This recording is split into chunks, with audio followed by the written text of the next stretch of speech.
This is Hondo Carpenter from Sports Illustrated's Fan Nation, Las Vegas Raiders Insider Podcast, part of the Fans First Sports Network. Remember, just click that join button, stay right in tune with us. I'm joined by my good friend. We've been doing this for so long since Rutgers entered the Big Ten, which was 2009, right, Matt? 2012. So we're going on 11 years now. And great friend Crazy. of mine.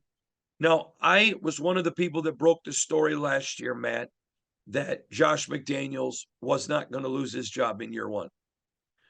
I also said that he wouldn't get a year three if 22 looked like 21.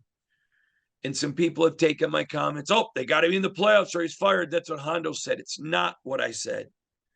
I said if 22 looks like 21, there won't be a 23. Now, I've also gone on record saying I fully expect Josh and Dave Ziegler back, and I think they should be. But so I'm not saying I don't think they're going to get there. But they had 6 wins last year. I think now the odds makers have come out and say that the line is 7-5. To me, they can't go lower than 6, but there's going to have to be progress. I think this team needs to be competitive for a wild card.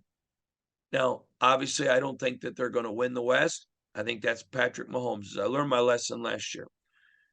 I think it's Patrick Mahomes's. I think they have to be competitive. Now, that doesn't mean they have to get the wild card. They got to be competitive. I think this team, and I'm going to write more about it once the schedule comes out. So I'm not 100% sure right now. I think it's an 8-9 win team right in there.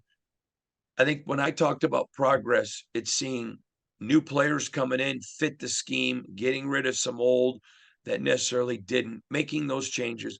Matt, when I talk to you about they've got to improve, is it a record to you? What do you think it is? Because I'm talking about from what I think Mark Davis's expectations are. Well, I do think they can't go backwards record wise, and I think even another 6-11 season would be a bit of a disappointment.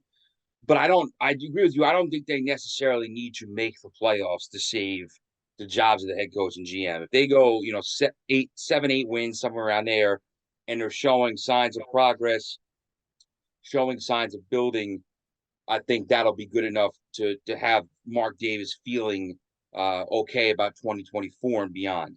Now, what are those signs of progress? Well, I think obviously when you have a franchise that's rebuilding and a franchise that's looking to establish something, it's about finding your core players and building around them. The Raiders have some already, but they got to find more and develop more, and I think that will be a big part of the 2023 season. Yeah, and I want to make this clear to our listeners and viewers because it's very important to me that there's clarity from what you hear us saying. Neither one of us thinks Josh McDaniels or Dave Ziegler's job is in trouble. I think we both feel like they're going to be back. So that's not what we're implying. But what we are trying to do, and this is the time to do it, is what are the parameters of improvement? What are the parameters? Obviously, I think we're going to see a lot more esprit de corps from the quarterback position. There was the clear disconnect from Derek Carr. There's not going to be that disconnect with Jimmy Garoppolo and Brian Hoyer and ultimately Aiden O'Connell. There's just not going to be that.